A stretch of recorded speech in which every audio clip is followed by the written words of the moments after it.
Today I'm going to share with you how to add bias tape for a binding as well as how to miter your corners on a quilt project such as a table runner or a placemat or a mug rug, whatever.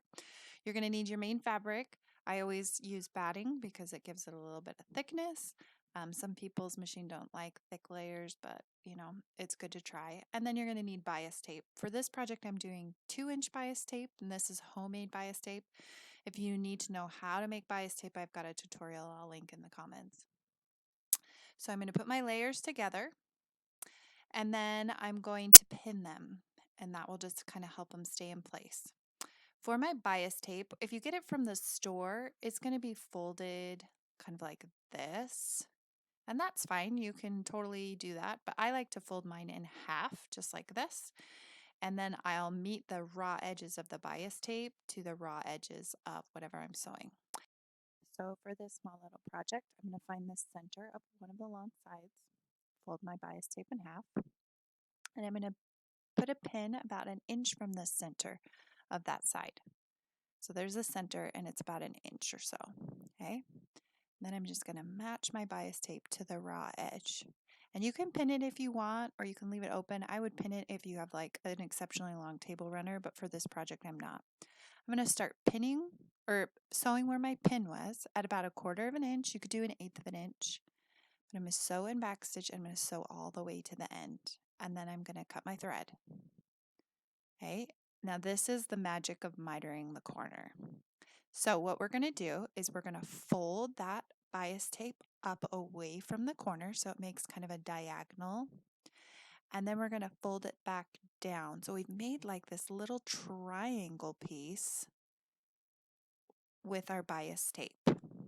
And then we're going to just put that back into the sewing machine, starting in the corner, and we're going to sew down again. And when we get to that opposite corner, we're just going to clip our threads again. You can kind of see that first mitered corner, and we'll turn it and it'll look really, really nice. All right, we sewed. We're going to flip that bias tape up to make our little diagonal, fold it back down. So again, we have like a little triangle here. We're going to start in that corner, forward and back stitch, then stitch all the way across again to the opposite corner. And just making sure we're matching up that bias tape as we go. Clip our threads, turn it up, flip it back down, and go forward. So it's actually really easy. This method is so much easier than trying to do it like while you're sewing or while the fabric is still in the sewing machine. It can get really, really frustrating, but this method always works and it looks nice. Okay, here's our last corner. Now, same thing with the beginning. We're going to find the middle and stop about 1 inch away from the middle. And it doesn't have to be totally accurate, but just stopping 1 inch away from whatever designated point. We're going to sew forward and back stitch, cut our threads, and then we're going to cut a long strip of bias. So now we have this 2-inch opening here, and we're going to take each side of our bias tape and we're going to match it right where it meets on this little mug rug. And we're going to put a pin right where those two spots meet. So it would lay flat if we were to sew it right there. Okay, that's what we want. We want it to lay flat. So we're going to pull that section away from the mug rug here. And then we're just going to stitch right where our pin was. Stitch just straight across. You could do it at a diagonal if you want. It's totally up to you. But we're stitching across. And now when we lay everything down, it lays really nice and flat right up against our fabric here, right up against all 3 of those layers. See that? Okay, and then we just put it back into our machine and stitch across that opening so it's closed off. and then you can open it. Everything lays nice and flat. All your corners are nice and mitered. You see that? Okay, I'm taking my pins out. And now if I want to flip it to the back side, which is the whole point of the bias tape, I want to get rid of bulk. So I'm going to cut all these corners, get rid of as much bulk as I can. I'm going to grade and trim down all of my sides so there's a lot less bulk. Once it's all trimmed, I'm just going to literally poke my finger into each of these corners so that the bias tape will turn to the opposite side of my project here. Just pin stuff in place. See that?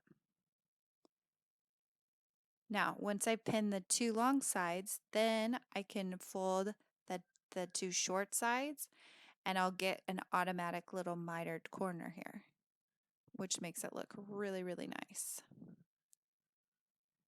There's the other side. So I'm just pinning everything down. You can also press it, whatever works for you. All right, now that the bias tape is turned to the opposite side, I'm going to thread a needle and I'm going to do a slip stitch. So I'm going to pick up a little bit of the main fabric, and then this lip that's on the bias tape, I'm going to go through the little lip. And then I'm going to do the same thing. Pick up on this other side and then go through the lip. And I really like the slip stitch because it is invisible. You can't really see it because it's going through that lip of the material.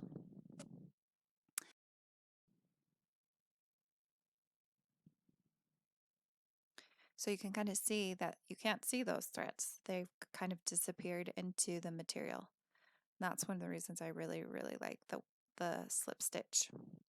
Now, if you don't like doing a slip stitch or you just want something a little bit different, you can always do a whip stitch. And a whip stitch just goes through the two layers and whips around. So through the bottom, through the bias tape, and whip. Now the hard part about a whip stitch is you can see it. You can see those threads, and sometimes it can look a little messy or uneven. So I usually stick with a slip stitch, but you're just going to do that slip stitch all the way around the entire bias tape. Now, if you prefer to use your sewing machine, you most definitely could, but you're going to be able to see that stitch on both sides of whatever project you're doing. And sometimes one side of the project you specifically don't want to be able to see the threads, so it's totally up to you. But in the end, how nice it looks, really nice and finished. It's the perfect way to do bias tape and mitering.